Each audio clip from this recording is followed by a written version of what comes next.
आइए जानते हैं आज की कुछ अंतर्राष्ट्रीय खबरों को। पहले एक नजर आज की हेडलाइंस पर। देश में कोरोना के नए वेरिएंट ओमिक्रॉन से पहली मौत। महाराष्ट्र में नाइजीरिया से लौटे व्यक्ति की गई जान।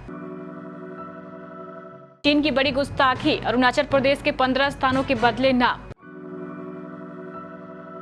मुंबई में हाई अलर्ट, हमला कर सकते हैं खालिस्तानी आतंकी। 3 जनवरी तक उत्तर भारत में शीतलहर का दौर। बर्फीली हवाएं करेंगी नववर्ष का स्वागत।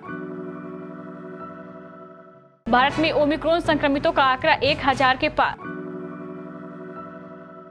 भारी बारिश से तबाही, 3 लोगों की मौत। मौसम विभाग ने जारी किया रेड अलर्ट। ओमिक्रॉन वैसा रोग नहीं है जो हमने 1 साल पहले देखा था, ऑक्सफोर्ड साइंटिस्ट का दावा। बाजार खुलने के पहले इन आंकड़ों पर डाले एक नजर। नुसरत जहां ने यश दासगुप्ता संग अपनी लव स्टोरी का किया खुलासा। और बीच मैदान हुई कोहली की अंपायर से बहस। कोरोना के नए वेरिएंट ओमिक्रॉन की वजह से देश में पहली मौत का मामला भी सामने आया है। महाराष्ट्र स्वास्थ्य विभाग के मुताबिक नाइजीरिया से लौटे 52 वर्षीय व्यक्ति की 28 दिसंबर को पुणे के पिपरी चिचवड़ के अस्पताल में दिल का दौरा पड़ने से मृत्यु हुई। इनको 13 साल से मधुमेह था। इनकी मौत का कारण गैर कोविड बताया गया है। कल INIV की रिपोर्ट से पता चला है कि यह व्यक्ति ओमिक्रॉन से संक्रमित थे। चीन की तरफ एक बार फिर बड़ी गुस्ताखी की गई है। उसने अरुणाचल प्रदेश के 15 स्थानों का नाम बदल दिया है। उसने उन क्षेत्रों को चीनी अक्षरों और तिब्बतीय व रोमन वर्णमाला के आधार पर रख दिया है। चीन की नजरों में अरुणाचल प्रदेश दक्षिण तिब्बत का हिस्सा है और भारत उस पर गैर कानूनी कब्जा जमा रहा है। अब जब ये विवाद बढ़ता गया तो भारत सरकार की तरफ से मुंहतोड़ जवाब दिया गया है। विदेश मंत्रालय ने साफ कर दिया है कि अरुणाचल प्रदेश भारत का हिस्सा रहा है और आगे भी भारत का ही हिस्सा रहेगा। अरुणाचल को देश का अहम हिस्सा बताते हुए भारत सरकार ने इस बात पर भी जोर दिया है कि इस तरफ से नाम बदलने से कुछ नहीं होने वाला है। कोरोना वायरस के नए ओमिक्रॉन वेरिएंट संकट के बीच एक बार फिर देश की आर्थिक राजधानी मुंबई आतंकियों के साये में है। इसे देखते हुए सभी पुलिस कर्मियों की छुट्टी रद्द कर दी गई है। समाचार एजेंसी ANI ने मुंबई पुलिस के हवाले से बताया है कि सूचना मिली थी कि खालिस्तानी तत्व शहर में आतंकवादी हमले कर सकते हैं, जिसके बाद मुंबई पुलिस अलर्ट पर है। मुंबई पुलिस के मुताबिक कल सभी पुलिस कर्मियों की छुट्टियां और साप्ताहिक छुट्टी रद्द कर दी गई है और मुंबई में तैनात प्रत्येक पुलिसकर्मी ड्यूटी पर रहेंगे। उत्तर भारत में सर्दी एक बार फिर रंग दिखाने लगी है। गुरुवार को दिल्ली में इस सीजन की दूसरी सबसे सर्द सुबह दर्ज की गई, जबकि नए साल का स्वागत करने के लिए पहाड़ की बर्फीली हवाएं भी दिल्ली पहुंच गई है। ऐसे में मौसम विभाग ने 2 दिनों तक लोगों को घर से बाहर न निकलने की सलाह दी है।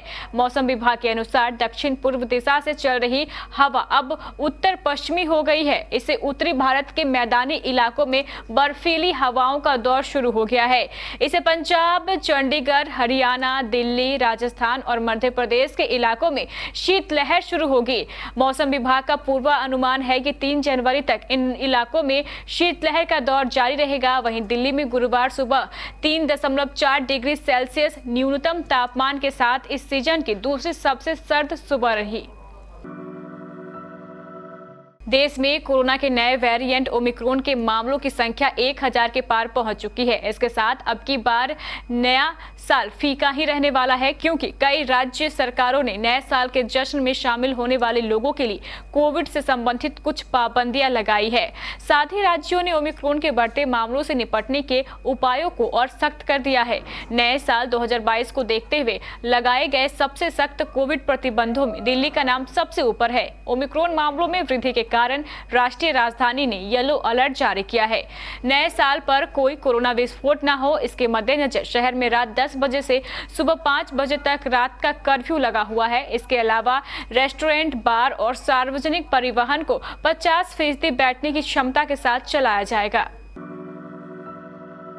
चेन्नई शहर में कई स्थानों पर भारी बारिश के बाद करंट लगने से 3 लोगों की मौत हो गई। वहीं अन्ना नागटो इलाके में बीआर मॉल के छत का एक हिस्सा भी टूटकर गिर गया। बारिश के चलते सड़कें और निचले इलाकों में पानी भर गया है। सड़कों पर पानी भरने के बाद माउंट रोड सहित कई इलाकों में घंटों तक ट्रैफिक जाम रहा। भारी बारिश के बीच चेम्ब्राकन्नम डैम से 1000 क्यूसेक पानी भी छोड़ा गया है, जिसके बाद चेन्नई में रेड अलर्ट जारी किया गया है। करंट की चपेट में आकर मरने वालों की पहचान ओटेरी के 70 साल के तमिलारासी, मायलपुरा के 13 साल के एक लड़के और पुलिया शोब इलाके में रहने वाले यूपी के 45 साल की महिला के रूप में हुई है। बताया जा रहा है कि रोयरापेटम में अनामुद्र पार्टी के मुख्यालय में भी जलजमाव हो गया है।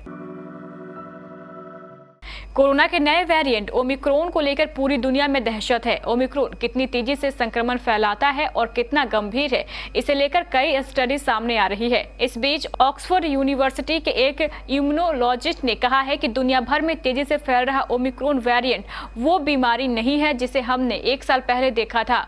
उन्होंने ओमिक्रॉन स्ट्रेन के हल्के यानी कम गंभीर होने की खबरों को मजबूती देते हुए यह बात कही। ब्लूमबर्ग की रिपोर्ट के अनुसार ऑक्सफोर्ड में मेडिसिन के प्रोफेसर जॉन बेल ने बीबीसी रेडियो के प्रोग्राम में कहा है कि नवंबर महीने के आखिर में खोजा गया यह स्ट्रेन कम गंभीर नजर आता है और यहां तक कि जो मरीज अस्पताल में भर्ती होते हैं उन्हें भी कम समय तक अस्पताल में रहना पड़ता है।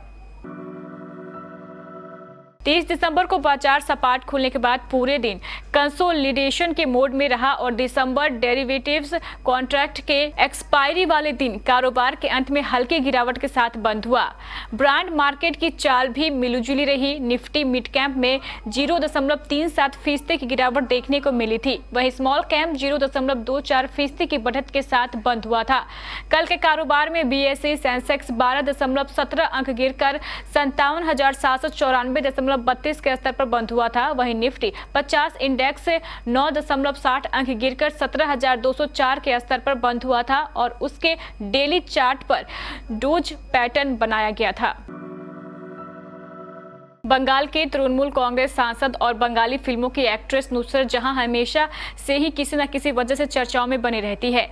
काम के अलावा नुसरत जहां अपनी पर्सनल लाइफ को लेकर खूब सुर्खियों में रहती है, वहीं अब एक्टर यश दासगुप्ता के साथ उनकी नजदीकियां बढ़ने लगी है। धीरे धीरे वह अपने रिलेशनशिप को सबके सामने ओपन करती नजर आ रही है। इस बीच अब हाल ही में नुसरत अपने लव स्टोरी का खुलासा किया है। यही नहीं, नुसरत ने इस बात का भी खुलासा किया है कि वह यश के साथ भागी भी थी। भारतीय टीम ने साउथ अफ्रीका के खिलाफ उसी के घर में खेले जा रहे पहले टेस्ट में मजबूत पकड़ बना ली है। मैच में टीम इंडिया ने साउथ अफ्रीका को 305 रन का टारगेट दिया। चौथे दिन का खेल खत्म होने तक मेजबान टीम ने 4 विकेट गंवाकर 94 रन बनाए। इसी दौरान भारतीय कप्तान विराट कोहली ने अपनी रणनीति का कमाल भी दिखाया। दरअसल चौथे दिन खेल खत्म होने के पहले आखिरी ओवर कितना जाना था, तब तक 40 ओवरों में साउथ अफ्रीका ने 3 विकेट गंवाकर 88 रन बना लिए थे। 41वां और दिन का आखिरी ओवर तेज गेंदबाज जसप्रीत बुमराह लेकर आए। इसी दौरान कोहली की अंपायर के साथ किसी बात को लेकर बहस भी हो गई। दोनों कुछ बात करते दिखे। कोहली एग्रेसिव में थे, शायद आखिरी ओवर को लेकर बात हो रही होगी।